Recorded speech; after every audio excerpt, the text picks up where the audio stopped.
Hello, everyone, and welcome back to Hey Culture. Back on today's episode, and somebody who's becoming a regular is Dr. Richard G. Howe. Dr. Richard, welcome. Thank you so much. It's such an honor. So excited to be here. The previous episode, I did an interview with your wife, and I quizzed her about whether the G really stands for good looking, and she said that's what you told her all these years, so she believes it to be. I figure if you hear a lie long enough, you'll start to believe it's actually true. Oh, that's true. Scripture kind of affirms that that faith comes by hearing.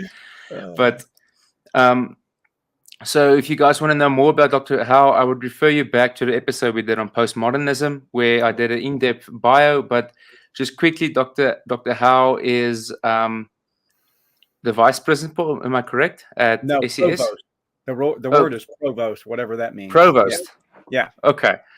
So provost of Southern Evangelical Seminary, and he himself might not say it, but me and some of my colleagues would say an expert on Thomistic philosophy, and also just an expert on philosophy in general, which makes you the perfect person to speak to on today's episode. But before we get there, maybe just tell us a bit about Southern Evangelical Seminary and why somebody would want to study with you guys. Absolutely.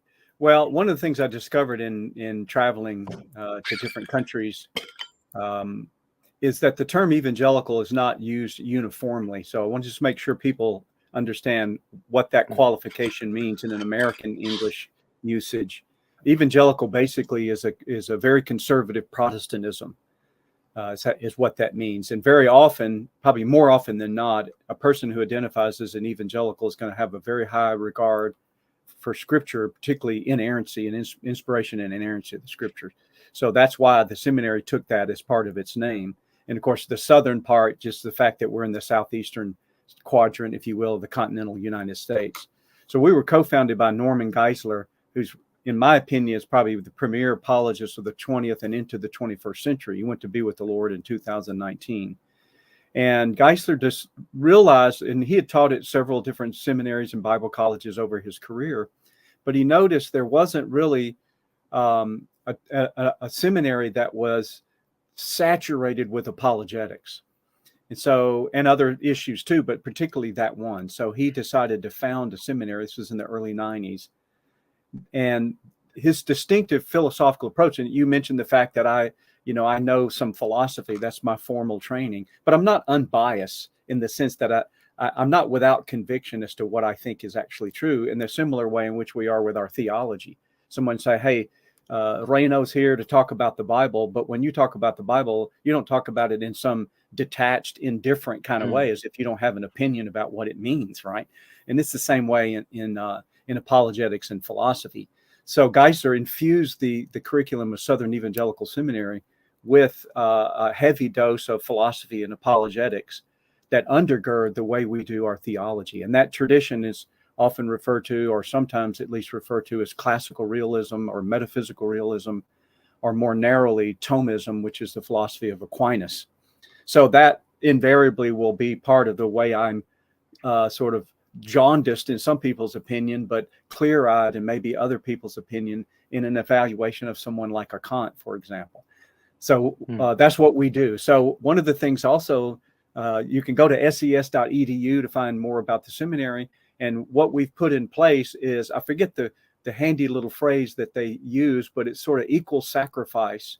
That is that the tuition for classes, if someone's interested in working on a degree, anything from a bachelor's in religion to a master's in religion or apologetics or philosophy to a doctor of ministry to a PhD in philosophy of religion, the tuition is adjusted according to the exchange rate, if you will, or I guess the exchange rate's the closest thing to that particular country.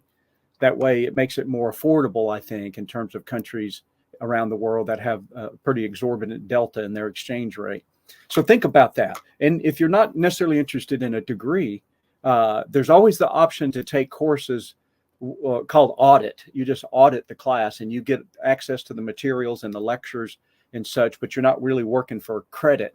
And so it's a lot less expensive. and it's also a lot less stress.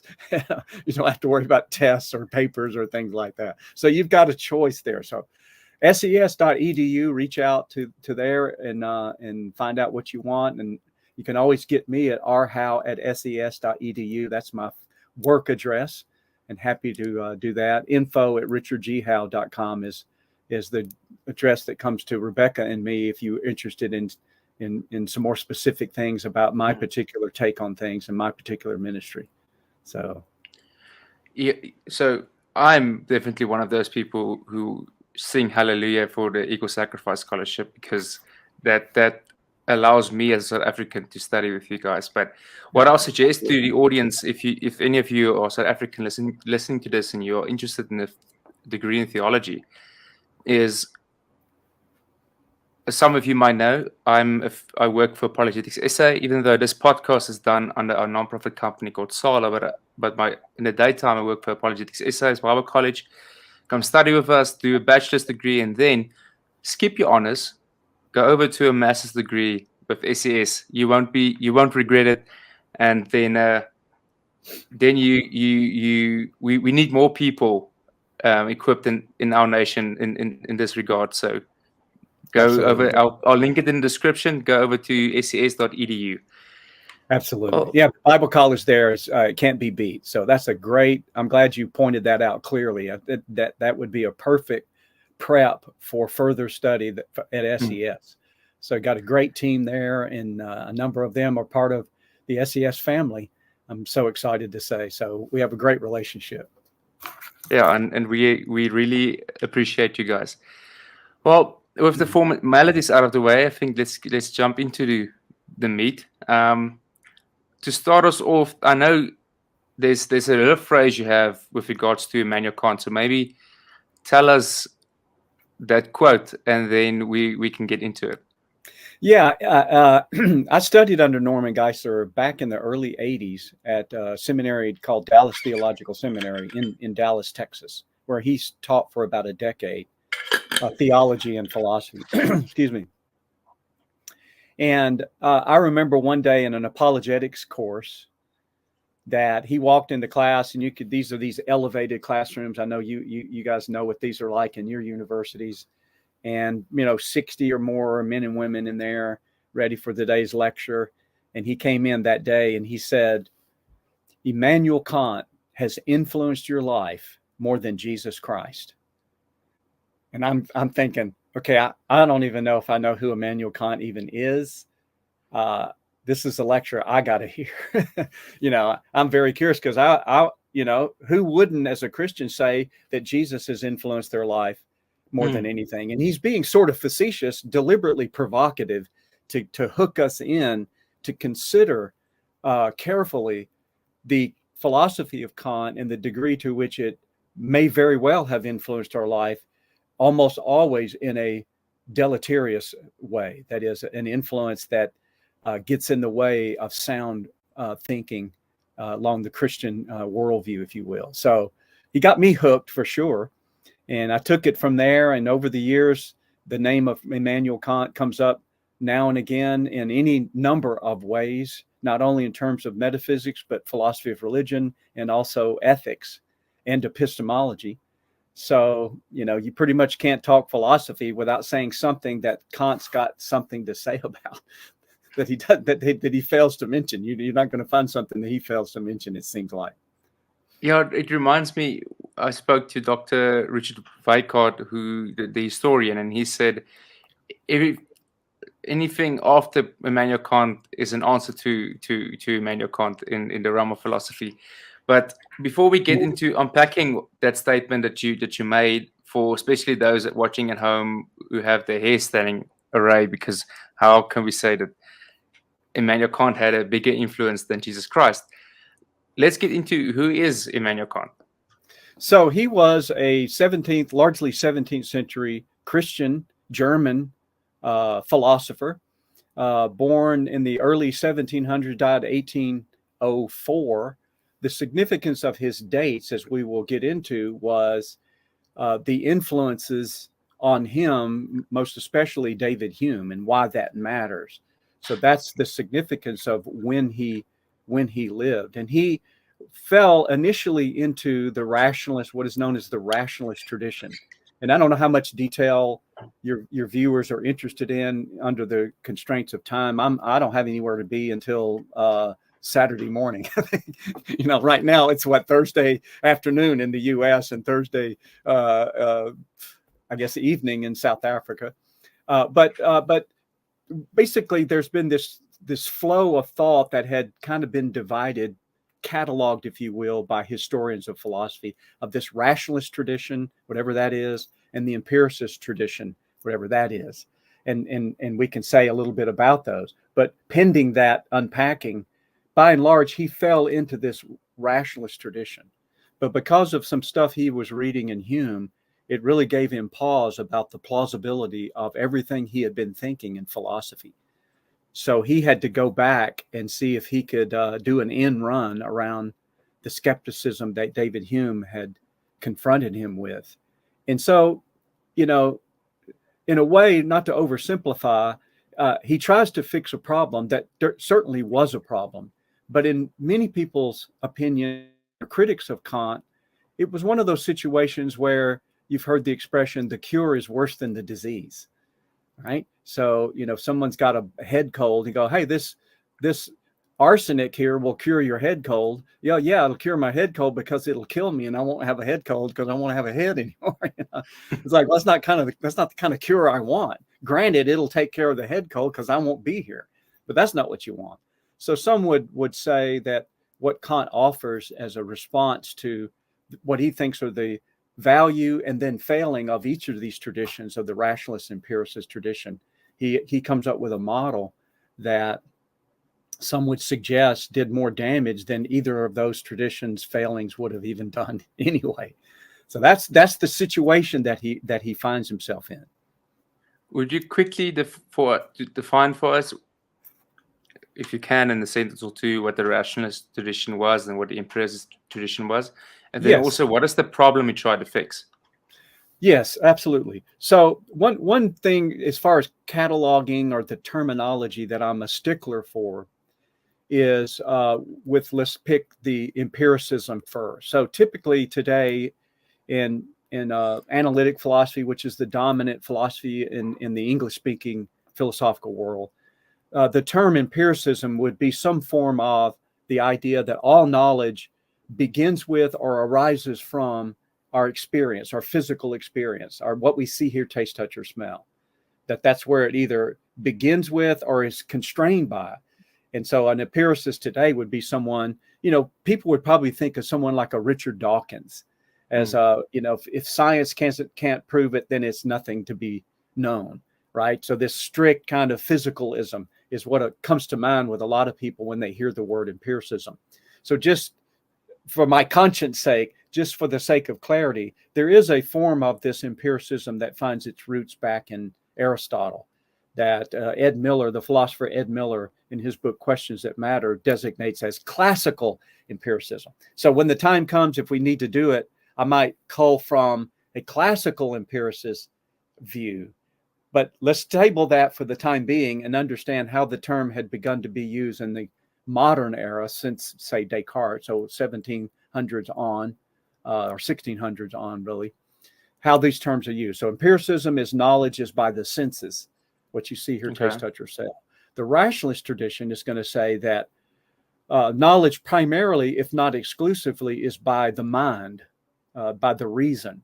So it thinks largely in terms of what you can intuit. Like, for example, you can know, according to this tradition, certain truths like all triangles have three sides, okay? Or if you've got a thing and you break it in half, then each half is smaller than the original thing, right? Or truths of mathematics and all these kinds. So the rationalist tradition tried to say that that's where human knowing must be grounded in. We work things back to these indubitable, necessarily true philosophical rationalist truths, right? Now, here's the thing that confronted Kant. He started realizing that the value of the rationalist tradition in this modern sense in which we're talking, The value of it, it seemed to him, was the fact that its truths were certain because they were necessary, right? You know that all triangles have three sides. It's not like, well, you know, I've never been to China. Maybe they've got a triangle over there that's 16 sides. You go, no, I don't have to look at every triangle to know they're all three-sided. I don't have to introduce myself to every bachelor in the world to know that he's unmarried, right? And so these truths carry this necessary and absolute certainty with them.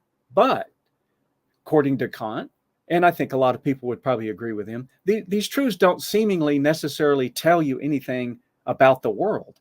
So sure, I know every bachelor is unmarried, but that doesn't tell you whether there actually are any bachelors. It could be that every man in the world is married, that's of marrying age, and so that there aren't any bachelors. It would still be true, all bachelors are unmarried, even if there were no bachelors, right? Just like we could say all unicorns have a single horn, but there aren't any unicorns. So Kant realized, wow, I appreciate the fact that these truths are certain, absolutely certain. I can't be wrong about them, but it's disappointing that they don't necessarily tell me anything about the real world.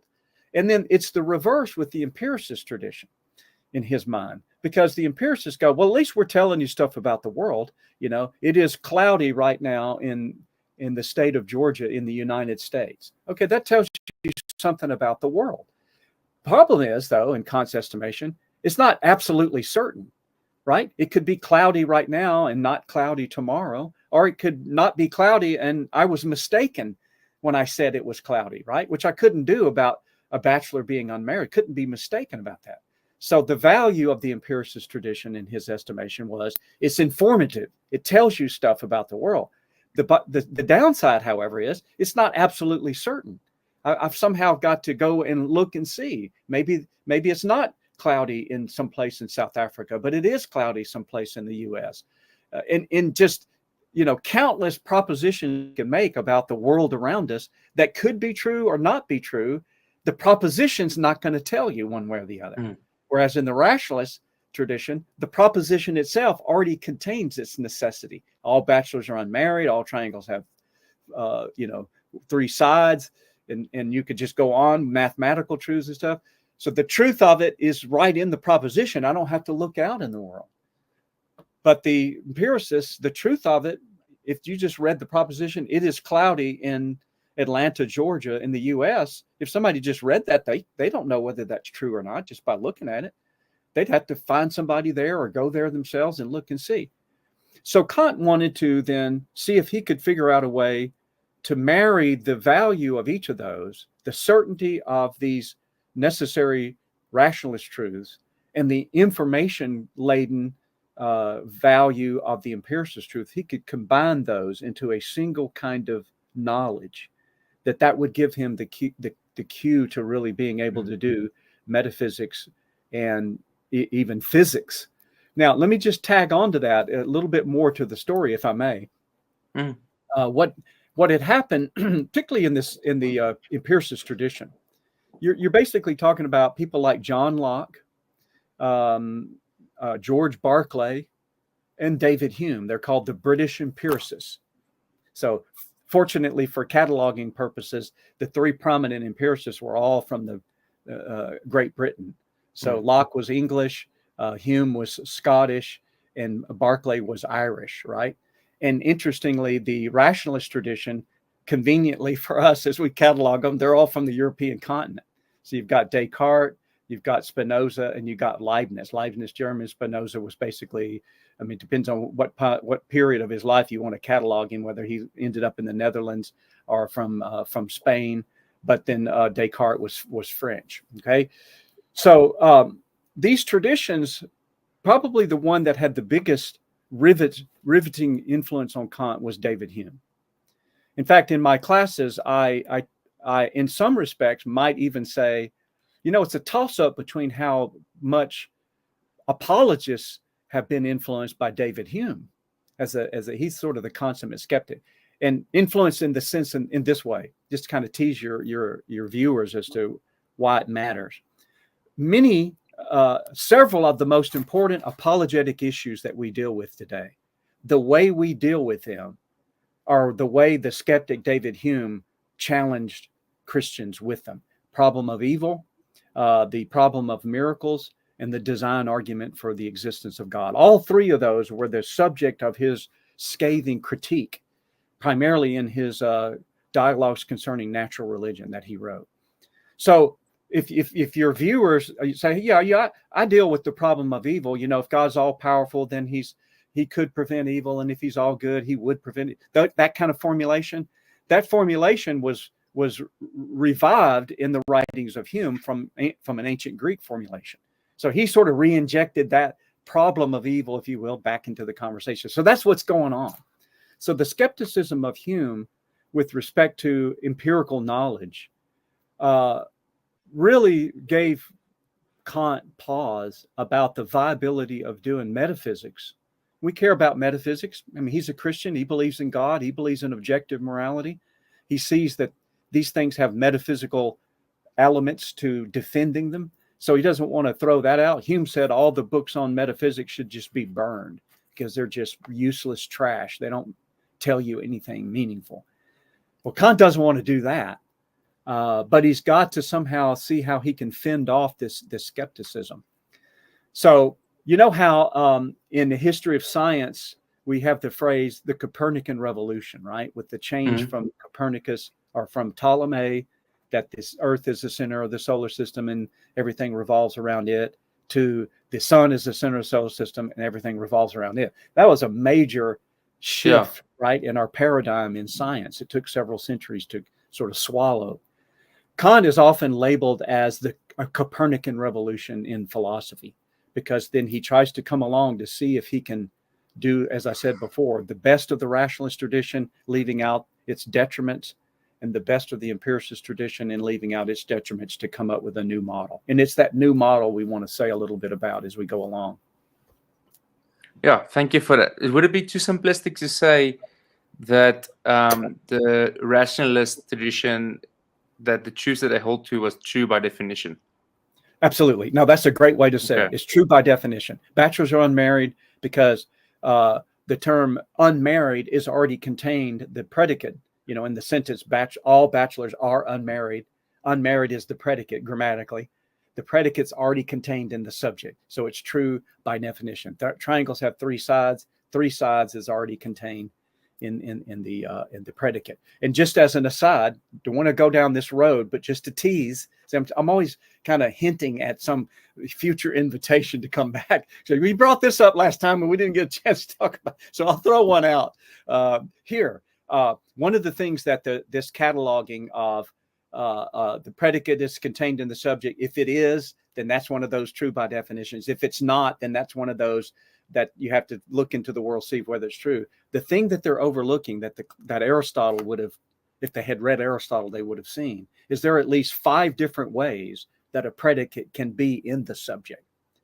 And when they just say it either is or isn't in the subject, they do violence to the actual way things in the world actually are. And there are 5 different ways. And the value of that is practically, I mean, suppose someone said, you know what, I saw our pastor out the other day at a restaurant with a woman who is not his wife. And you go, oh man, that's scandalous. I mean, we've already had too many of these moral falls and I can't believe that. Problem is, not his wife. There's more than one way to not be his wife. Right? She could be his daughter. That would not be his wife. But she could be his sister. That would not be his wife. She could be his mother. That would not be his wife. None of which are scandalous at all. But if all you could say was he was with a woman who was not his wife, if that's the only way you said it, you sort of shoehorn the actual way reality is sort of more varied, and your grammar has just done violence to it, crammed it all into the predicate, not his wife. And now you could just get all kinds of scandalous thoughts from that point forward. And so I'm suggesting that, well, there are at least 5 different ways a predicate can be in the subject. That might matter for important things in philosophy of religion or metaphysics or epistemology. Indeed, it is, I think, important. So we'll come back to that maybe in a future podcast. If I haven't overstayed my welcome, we can talk about those definitely kind of not. later. I'm glad to hear you want to come back. No, I like that. I'll make a mental note of a future episode titled Aristotle's 5 Ways. Then let's get into then what is the answer that Kant, or the cure Kant came up with. Okay, so here's some terminology that is essential to hang on to, just for the sake again of the cataloging. When we say a proposition is true by definition, that's what Kant labeled as analytic. Now, we use that word in a lot of different ways, but in this context, an analytic proposition is a proposition that's true by definition, right? The predicate's contained in the subject. Unmarried is contained in bachelor. Three-sided is contained in triangle, right? He calls that analytic. The propositions where the predicate is not necessarily contained in the subject, like it is raining in Atlanta, is called a synthetic. And we use that word a lot of different ways in English. But in this context, analytic, true by definition. Synthetic, not necessarily true by definition. Analytic, you know the truth or falsity by looking at the proposition alone. Synthetic, you can only know the truth or falsity by looking outside the proposition to the world. Analytic, synthetic. Two other words that sort of parallel those two that Kant coined, and it's the standard nomenclature that philosophers talk in the standard glossary even today. And that is the terms a priori and a posteriori. I'm sure your viewers are quite familiar with these terms already, but just in case there's someone out there that might not be. A priori, it looks like the indefinite article, priori, but it's actually just a single phrase, a priori. And you see the word prior nested. A priori knowledge is knowledge that you have before or apart from your sensory experience. Like I can know bachelor's unmarried without investigating the world just by virtue. So these analytic statements are known a priori. I don't have to investigate the world. I know them prior to or apart from empirical experience. A posteriori, and you see the word post, which means after, nested in the word. A posteriori is just the reverse. It's that it's knowledge gained on the basis of or entirely from or starting with empirical experience, the physical senses, if you will. So analytic, true by definition. Synthetic, not necessarily true by definition. A priori, known before or apart from experience. A posteriori, known on the basis of experience. So obviously there's a pattern. All analytic statements can be known a priori, according to Kant. All synthetic statements are known a posteriori. What he was wanting to do, and this was his big discovery, he said, is there a such thing as a synthetic a priori? Now think about this. This just is a label for what we've already discovered. Namely, he wanted the value of the content of a empirical statement, a synthetic statement, because it has content. It is raining in Atlanta, or it is cloudy in Atlanta, or whatever. He wanted that, but he wanted the certainty of the analytic, the a priori. So he wants a synthetic a priori. And that was his quest. How can I figure out whether there are things that I can know a priori, apart from any empirical experience, so to speak, yet it actually is content rich about the world. His quest for the synthetic a priori defines basically the quest. And so what he goes on to do, which we'll get to when you're ready, is say, well, okay, so give me an example of that, and how did you come up with it? Oh, you can do that right now. Okay, good. I'm going to take a sip of coffee because, I got to get ready for that. You saw my product placement there, didn't you, with my little SES mug? Yeah, and the mug in the background as well. That's right. You got which right there. Yeah, that side, yeah. No subtlety here, right? So what he did, here's the thing. The thing that I think was the single biggest worry that Kant had, there's lots of them, but one of them was the principle of causality. Now, we care about causality, don't we? We build our arguments for God's existence. The universe began to exist. Whatever begins to exist has a cause, right? That kind of Kalam cosmological argument, or you could do Aquinas's cosmological argument, or whatever. And we care about, well, what caused the COVID pandemic? Well, this virus caused that. Well, once we know the cause, we think we can do something about it. And all the way back to Aristotle, he would even define knowing things was largely knowing their causes, right? And so causality now has come under, really, it looks like it's on the execution table of David Hume. He's actually convinced many people that causality is not a truth that is demonstrable philosophically. Hume thought, and we don't need to know too much about Hume to understand what Kant's going to try to do. Hume thought all of our thinking causally. The cue ball, do you call them cue balls? And I don't remember, you have billiards there. I have to make sure my sports metaphors work, Cool. you know. Let's do the foot on the rugby ball or whatever. The foot kicks the ball and it moves, right? And we say, well, the foot caused the ball to move. Hume's going to say, no, all we know is that we saw the moving of the foot, the contact of the foot and the ball, and the moving of the ball. And that's all. That's what Hume convinced everybody. We won't go into why he thought that was the case, but he just thought it was just psychological. Just like if somebody said, if somebody walked up and you went, knock, knock, and everybody would go, who's there? And do that joke, right? Well, what's the causal connection between knock, knock and who's there? And I think most people go, well, there isn't a real causal connection beyond just the psychology. Once you heard enough knock, knock jokes as a child, then the next time somebody said knock, knock, you just cannot help but expect someone to say, who's there? Or we have a song, and I think you have it as well in childhood, Old MacDonald had a farm, E-I-E-I-O. And you say, what's the causal relationship? There isn't one. Well, how come I never fail to think E-I-E-I-O every time somebody says, oh, MacDonald? And Hume's just going to say, it's just habit. It's just psychology. There's no way that you can penetrate the nature of reality enough to say there is a such thing as cause.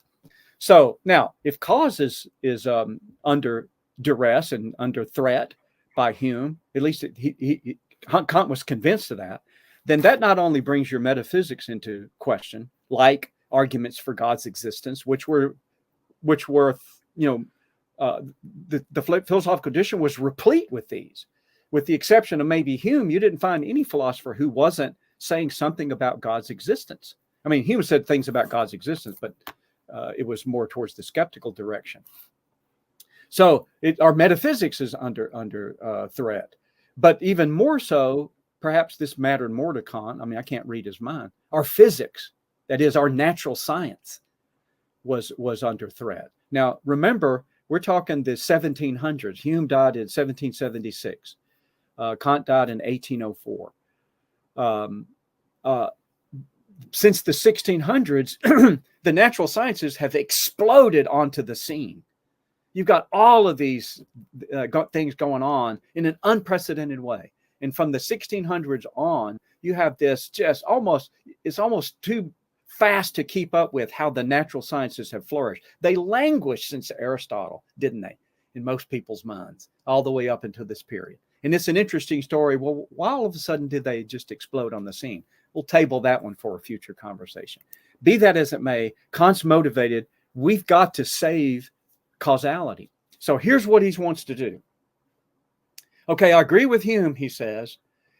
We can't philosophically demonstrate that causality is true of reality in itself, the things in themselves. The phrase in German that's also gotten codified in subsequent conversation is the Ding an sich, the thing in itself, right? We can't know causality is true of the thing in itself. But Kant says, but it doesn't follow that there isn't a certainty. How does he do it? This was his Copernican revolution. He says, there are, as you know reality through your senses, you see what's going on, and they come in. Let me interrupt myself. Prior to this, even prior to Hume, the typical view among the empiricists was, when I see a tree out there, then my intellect has an image in my mind of the tree, like watching a monitor screen, and the camera is creating an image and you're watching the screen, right? So in a lot of these people, all I really know is what's going on the screen. I can't really see what the camera's pointing at directly. I just see what what it is on my screen. So they thought that's what's going on in the mind. And Kant thought, well, maybe instead this is what's going on. That is, the data that comes into me from the world around me, the things in themselves, the Ding an sich. When that comes into me, the mind itself organizes all that data according to the categories of time and space. Let's pick those two primarily, of time and space. So he would say, time is not something true of things in and of themselves. Time is the way in which my intellect always, never fails to organize the data according to the category of temporal succession and also spatial arrangement. All right. So he would say time is not true of things in themselves. Space is not true of things in themselves. They're only the way they appear to me. And so you had the thing in itself, the Ding an sich, and then the thing to me, or the terms that became attached to these that he used, the noumenal realm. That's the thing in itself, which is just categoryless, if you will. It doesn't have time and space and all these. As it comes in, you can imagine like a filter in the mind, and it just arranges the data according to the list. Again, just confine ourselves to time and space, and it arranges it by time and space. And then that's how I know reality, and I can never fail to know it any other way. So you see how that gives him certainty. Hume would say, well, you don't know tomorrow that the foot won't move the ball when it kicks it. You just can't help but think that it will because of habit, but you don't know for certain. Kant would go, I do know for certain, because I could never know reality except according to the categories of time and space. And as he goes on to argue, time and space are what give rise to our category cause. That cause just is this temporal arrangement of an event here, a thing there, an event here, the foot, the ball getting kicked, and the ball moving. That's what we call cause. I can never not experience it that way. So it's absolutely certain. I'll never, ever not be able to experience the physical world except according to the law of causality, for example. And so that gives me the certainty that I need, but it still has the content that I want, because I'm actually talking about feet and balls and the motion of the ball in him. So he has them both. He's got his synthetic a priori. So he teases that out. What's interesting about Kant, and this might be surprisingly familiar to your viewers, like, well, I was already going down that road. I didn't realize that Kant had much to say about that. His argument for, well, why would you think that time and space weren't true of reality in and of itself? Two things he was worried about. Well, first of all, if I try to make it true of things in and of themselves, then I won't be able to fend off the skepticism of Hume for whatever reasons he thinks that. So he thinks that model, that move, saying, well, no, time and space are true of the world around me in and of themselves. He go, well, then Hume's just proven his skepticism, and now you're just going to have to give up your science, right? So he wants to say, well, it's not true then in and of themselves. Then why should I think that it's true of me? You know, he's going to make that categorization. Well, another thing that bothered him was, if you do think it's true of the thing, let's say time, for example, if you do think it's true of the thing in and of itself, not only will the skepticism of Hume scandalize that, but Kant said, I can prove a contradiction.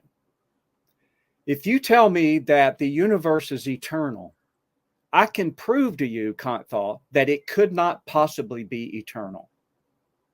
And people would probably read Kant and go, he's making the Kalam cosmological argument. Indeed, he is. He's making the argument exactly like the earlier philosophers were making for the beginning of the universe, and therefore it needed God as its cause. But Kant said, oh, that's not the whole story, though. If you think the universe began a finite time ago, I can prove that that's false. So I can prove that it's false, it's always existed, and I can prove it's false, it hasn't always existed. Well, according to the canons of logic, if you've got a contradictory conclusion, then at least one of your assumptions is false. Well, what's the false assumption? that time is true of the thing in itself. That's the false assumption.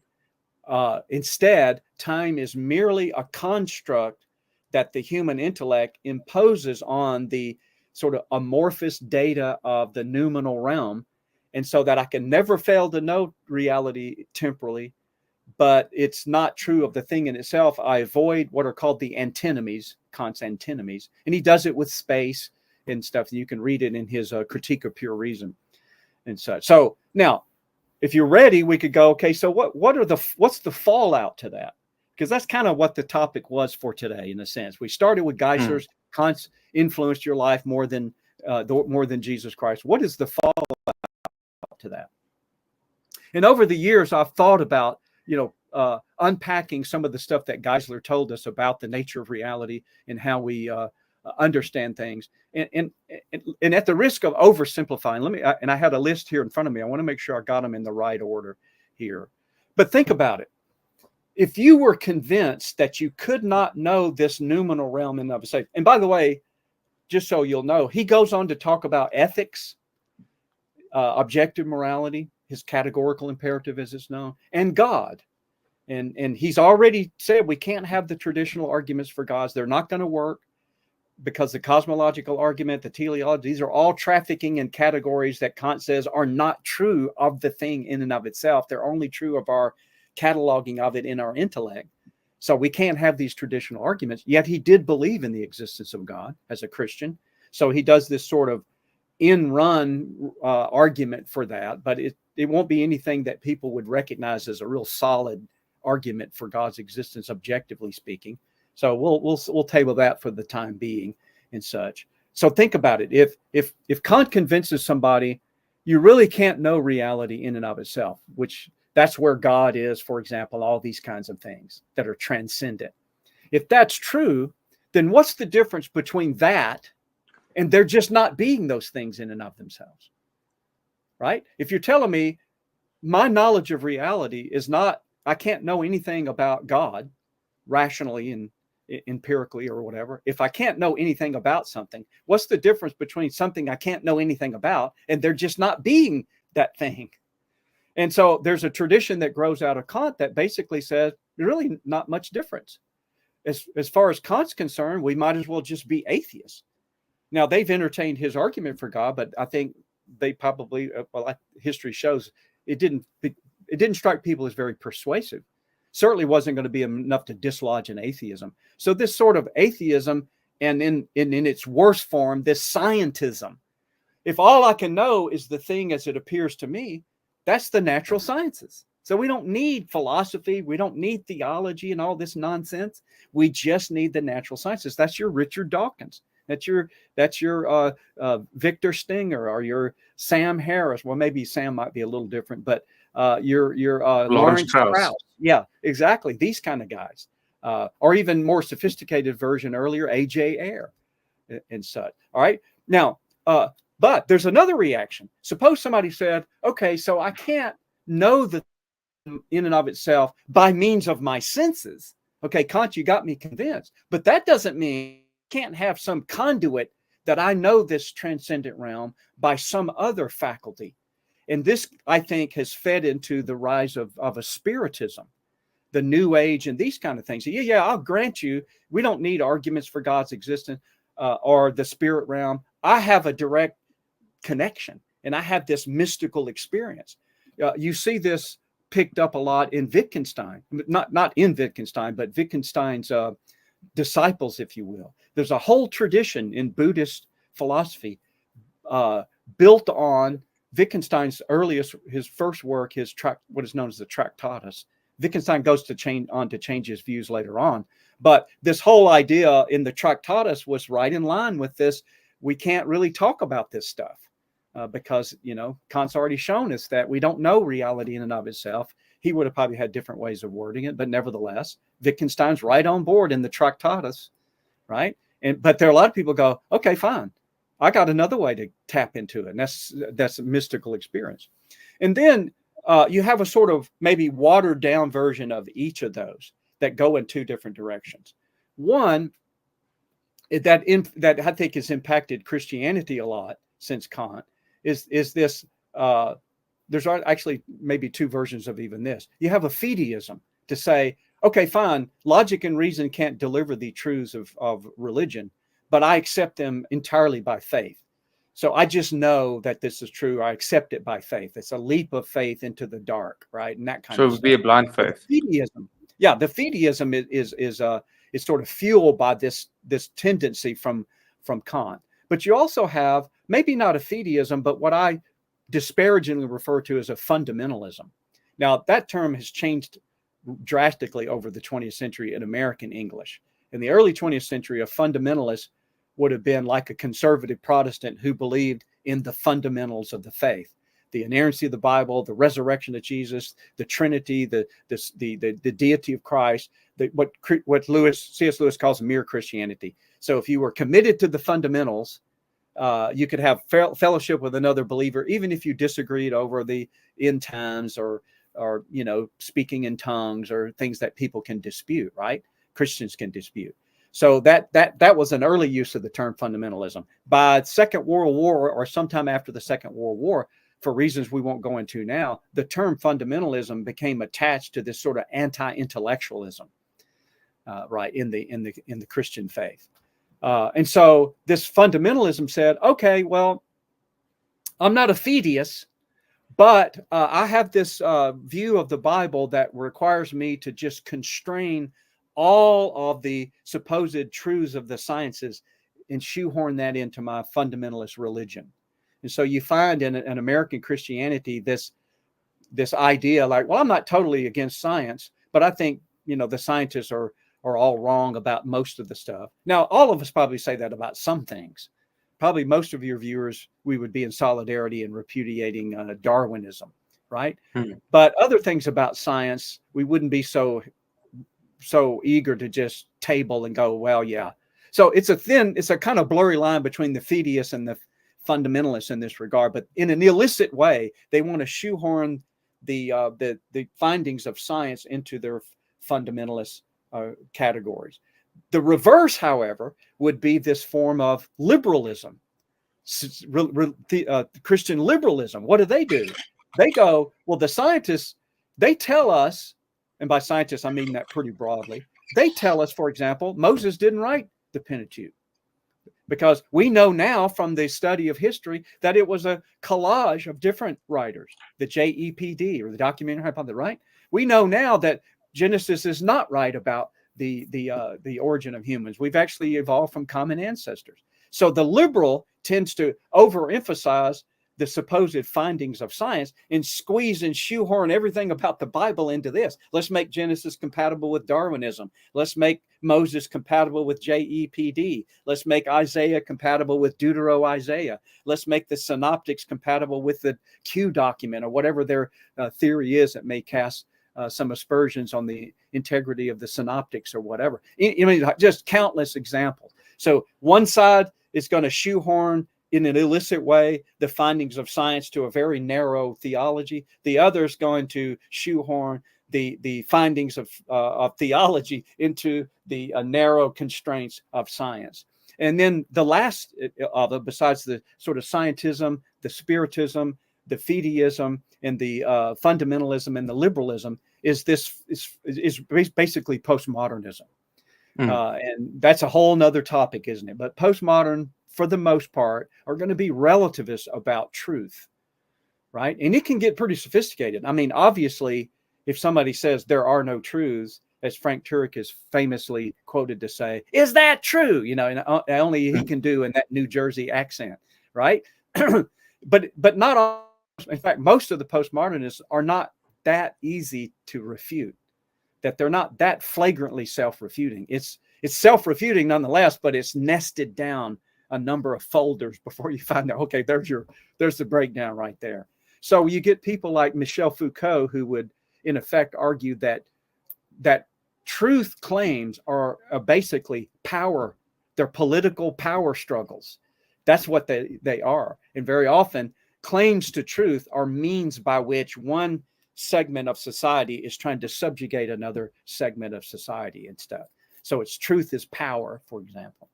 and other forms of postmodernism give us this relativism, all stemming from the fact we can't have access objectively to the real world. So now that's a oversimplified summation of how I see these things. The answer to that will be what we can talk about on another occasion. So, where the cure for the disease had already been in place for more than a millennium, but for reasons that we'll go into, got lost, and then this disease emerges, and now that's why SES exists, to revitalize this classical tradition within conservative Protestantism, and say this is really the answer to the problem of evil, the Euthyphro dilemma, the existence of God, the attributes of God, the objectivity of truth. These things are already there and were celebrated by the church fathers, and were inculcated into Christian theology, but it eventually sort of fades away a little bit later on, again, to oversimplify things. Let me see if I followed correctly. So he set out to gain some certainty, or he set out to gain certainty, but he left us with a lot of uncertainties. Absolutely. He left us with a lot of uncertainty, because the only certainty we get is just how things appear to me. And people began to take that ball going. So if I don't know how things really are in and of themselves, I just know how they are to me. That's a postmodernism. You carry that out, which is not what Kant intended. Or that's a form of skepticism, almost a scientist. Well, that's not what he meant. I mean, he didn't want people to do that. He thought he was giving us everything we needed to do the natural sciences and do the level of metaphysics that we needed. But I think history has shown it created more problems than it solved. It was a lot easier to answer Hume different than Kant did, in my humble opinion, than create this monstrosity of an epistemology that history has proven, I think, to be bankrupt. In fact, philosophers often will define modern philosophy as pre or post Kantian. And it's not just pre or post chronologically, like if it's after 1804, then it's post Kantian. People can be post Kantian, meaning they're doing the same mistake Kant made even before Kant made it, just maybe in a different way. Anytime there is a move to try to sever our knowing of reality from reality itself by means of the image in my mind, or the worldview that I have. Oh, a worldview is just the glasses through which you interpret everything. I go, well, if that's what it is, then I don't know how things really are. I just know what my worldview tells me. Startling, a lot of worldview conversation I hear in contemporary apologetics is just a sort of a really, really truncated version of Kant, where your worldview just becomes that filter in the intellect that Kant was doing. I go, that can't possibly be right. Your metaphysics and philosophy somewhere has to hook up with what's real. Otherwise, then you don't know anything, which couldn't be true for reasons we can get into on another occasion as well. So it's been a few years since I read Geisler's Christian Ethics, but would you mind venturing a bit into how did this view of Kant funnel into his ethic? So the options basically that were on the table largely were a form of kind of a consequentialism, sometimes called a utilitarianism, which that which made something right or good depended on the result or the consequences of the action. So this would be people like John Stuart Mill would be the most famous utilitarian. So the reason why it's right to do something is because it leads to the greatest amount of happiness for the greatest amount of people, what is sometimes called a social utilitarian, as opposed to the reason something is right or good is because it makes me feel good and I don't care about the rest of the world, which would be sort of this egoistic kind of utilitarianism. So this sort of utilitarian model of ethics was one option on the table for most people. And the other became labeled as deontological, which was the idea that things are good or not good in and of themselves in terms of the action, irrespective of the consequences. So Kant falls more into the latter, where something is good in terms of an action in and of itself as the action, and not in terms of the consequences of the action. So what he tries to go on to do is to formulate what became known as the categorical imperative. And that was that basically you would only do those things that you would be willing at the same time to opt for that to be universal. So in other words, you say, well, how do I know whether killing my neighbor when he curses at me is a good thing or not? And Kant would say, well, basically, would you want everybody to kill their neighbor? Would you want that to make it a universal maxim? And if you say yes, then it's good. And if you say, well, no, I don't want everybody to kill, okay, then that's not something that you would want to be your own action. You only want to do your own action in a way that would be universal for you. Now, there are counterexamples that people have come up with, but it's categorical imperative. So to put a little content into it, Kant, for reasons that one can explore, and that when you get deeper and deeper into his particular writings, he saw the quest that humans were invariably on, just as a matter of fact, was their own happiness. That's kind of like what Aristotle. People were always acting in a way that would lead to at least what they thought was their own happiness. Kant came to the conclusion that that's really what drives actions. Your goodwill is aiming towards this flourishing. He doesn't use that word that I know of. But he says that really can't be achieved in this life. Justice can't really be achieved in this life. Hitler didn't get his just deserts, unless you just think him dying was enough, but everybody dies, right? So, the greatest, Mother Teresa, people always pick her out as an exemplar, moral person. She died and Hitler died. They all end up in the same place, seemingly, according to the thinking. So this life doesn't seem to be enough to achieve our happiness. There must be an afterlife. Now, Kant thought, well, I can't prove there's an afterlife because I've already basically rerouted and revamped what I think it is to prove anything. It's all by the categories of the mind. I don't know in reality in and of itself. But he said, as a transcendental kind of argument, if it's the case there is a such thing of justice, there must be some ultimate justice. But since it obviously is in this life, there must be an afterlife, he thought. And in order to make sure that that justice is ultimately met out, this is just one thin line through his reasoning, there must be a God who makes all this to be the case. I can't prove that there's a God. I think none of the arguments work. I've already set up my epistemology in such a way that I couldn't possibly prove. I don't know things in and of themselves. He's not opting for a mysticism, right? He's not a fideist. He's none of that stuff.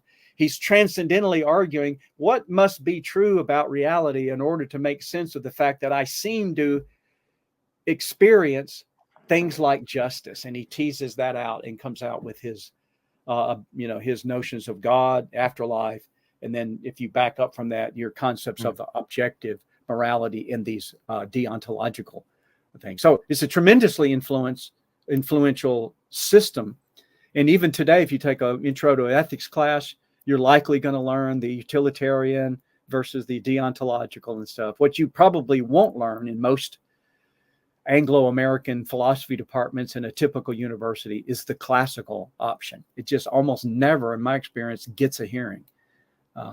Except for maybe a little, sort of obligatory mention of Aristotle's virtue theory.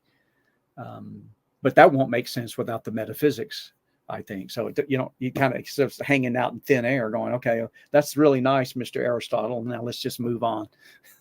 And so the metaphysics doesn't really get explored as to why he had the theory that he did, that Aquinas picks up on, that the church picked up on and saw that it resonated with a lot of Christian morality. Accidentally in Aristotle's case, since he didn't believe in a transcendent God. But that's what he's doing in a quick summary, oversimplified version of in his ethics. So what was the practical outflow of Kant's ethical theory? Because I don't know if I remember correctly, but didn't it lead to a type of absolutism where people, for example, that lying is always wrong? So if the Nazis come and knock on your door and you have Jews hidden in your house, you can't lie to them because it would be wrong to save a life. I think it could very well have done that. Yes. I'd have to reflect on whether or not I thought that kind of thinking in Christian thought was more attributable how people understood the Bible versus how they were influenced by Kant. But I think they might flow together so that this You either have what is known as a conflicting absolutism or a non-conflicting absolutism, right? So most absolutists that I've known would just posit that all moral truths are absolute and none of them conflict with one another. But of course, the Jews hiding in your house seems to be a good example of, well, I seem to have two conflicting absolutes. The absolute don't lie, and the absolute that I have to look out for the well-being of someone whose status I'm in control of, right? I can control whether these Nazis find these people hiding or not. And I have to decide, am I going to lie or not? And of course, people say, well, you can maybe just don't say anything. I suspect if you were in the real world, if you just didn't say anything, they kill you and go look in your house and find them anyway. Right? But you go, well, at least I didn't lie. Okay, well, perhaps. Geisler comes up with this sort of graded kind of absolutism. At least he did in one stage of his ethics, but that's a topic again for another whole episode downstream. Yeah, we can definitely do that, and we can get into the classical one as well. Absolutely. No, I think that's a rich conversation. Not my having the conversation is not what makes it rich. I just mean the content. Yeah. Now I'll be looking forward to it. So there's definitely two episodes that I'm jotting down that I'll contact you about. Largely the natural law tradition is what is termed very often would be the classical version of morality. Yeah. Interesting. We actually have a mutual friend, but I'm not, for reasons I'm not going to name the name now, but is venturing into a PhD, and he is deciding between doing it on natural law or doing it. I can't remember the different one. It's the friend that had somebody knit that thing for you. But yeah. Okay. Well, I won't try to guess. I'll tell you off air. But I can't remember that. There's two topics, but one of them is the natural law thing. So yes. Maybe we have a freeway conversation about that in the future. But excellent. Oh yeah, that'd be great. Yeah. So we got to the hour mark. Any last remarks you wanted to make about Immanuel Kant? I can't say there. Kant's hard to read in English translation. I don't read German, but he's important to read. And there are a lot of good secondary sources on Kant. A good history of philosophy. William Lawhead's Voyage of Discovery is a great sort of dispassionate, objective. Here's just what he says without a lot of critique. You might bring in a few critiques from different angles, that kind of stuff. So those kind of secondary sources, probably a little bit more of an in-depth or quite a bit more in-depth history of philosophy would be Copleston, Frederick Copleston's 9-volume set, right? So you can just get them. They're separately published. Get the volume. I think it's from Wolff, The Boundaries. Christian Wolff was a big influence on Kant as well. We didn't mention him, but he's another prior to Kant or contemporary that influenced him in some respect.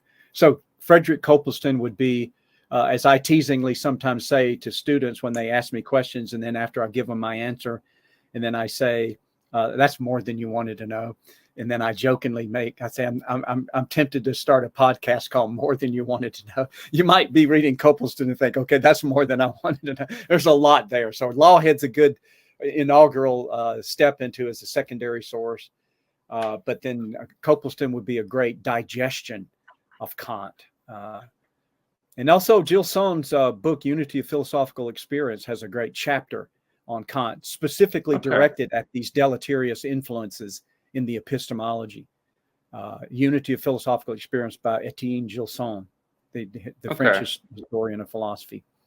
I'll see if I can find some of those things to link it. Absolutely. But hopefully people jotted it down and they can look it up. But absolutely.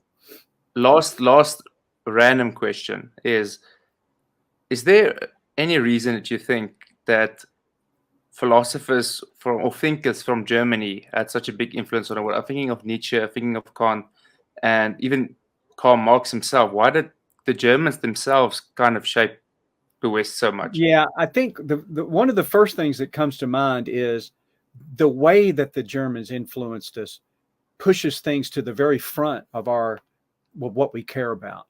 So when you think of something like the Frankfurt School and their deliberate agenda to inculcate into American universities these understandings of some of this Marxism and such, then that's a felt need, right? It's not only a real need, it's a felt need. That stuff just confronts you and you can't be indifferent about it. Whereas perhaps some of the influences that we might trace back to, let's say, Locke, are so subtle and foundational, like, you know, the role of government in freedom of religion, freedom of the press, these kind of things that we more or less just take for granted as part of Western civilization. We may not appreciate, well, that's English. That's Locke, for example. We don't really label it, at least in my experience, as much as we were more readily label the Marxism from its geographic location. Okay. So, you know, it would be interesting to sit down and just plot it and go, you know, there's probably an equal amount of influence from other places, but their geography doesn't get identified as readily as the Germans do. And part of that's because the agenda of some of these later Germans was deliberate, like Marx, like the Frankfurt School, for example. They were deliberately trying to proselytize to these philosophies, right? In a way in which perhaps some of the others weren't. Even liberal theology finds its root there. Absolutely. It does. I mean, you know, the documentary hypothesis is just in the whole now see, but the idea and the sort of effort to be critical in this bad sense of the term, it can, or at least it can be a bad sense of the term, to be critical in our treatment of the scriptures actually finds its origin in Spinoza. Okay, which is not German. He sort of gets the ball rolling. He's sort of the official first biblical critic there as a sort of secular Jew, if you will. So so there you got something that the Germans really gave it a lot of oomph, but it didn't begin with them as much as it might have begun with a Spinoza there. But you're right; they gave it a lot of its content in biblical criticism and such. Absolutely. I just find it interesting, but that would be interesting to plot it out. Definitely. Yeah. Formidable thinkers coming out of Germany. You can't be indifferent about these guys. They were too important to ignore. It can make me help and think about that video you showed in the one lecture of the soccer teams, and you have the Greek philosophers against the German philosophers. Exactly. It's interesting. Yeah, the Monty Python philosophy football or whatever. Yeah, exactly. Yeah, that's interesting. But yeah, I think that's a good place to end us off. Thank you very much for this episode. I learned a lot, really a lot.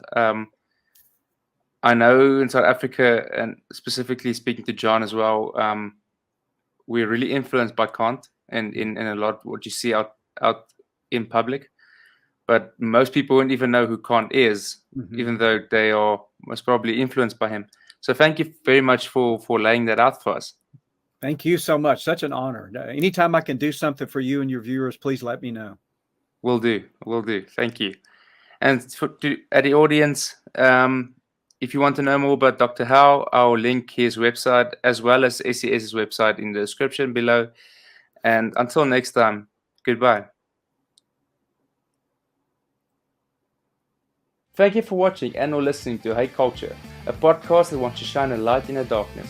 If you like this episode, please like, subscribe, share, and ring that notification bell. On Apple and Spotify, please review and rate this podcast. I'm Ryno Femor, and this is Hey Culture.